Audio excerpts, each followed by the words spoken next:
How to change the FTP user quota in cPanel.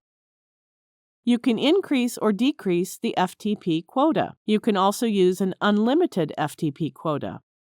Log into your cPanel account and you will be on this page.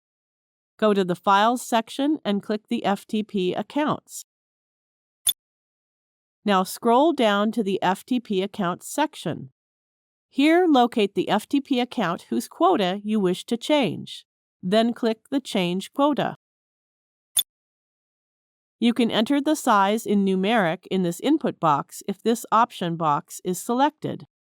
You can also change it to unlimited by clicking this Options button for unlimited. After making the desired changes, click the Change Quota button. The quota has been changed. Thank you for watching.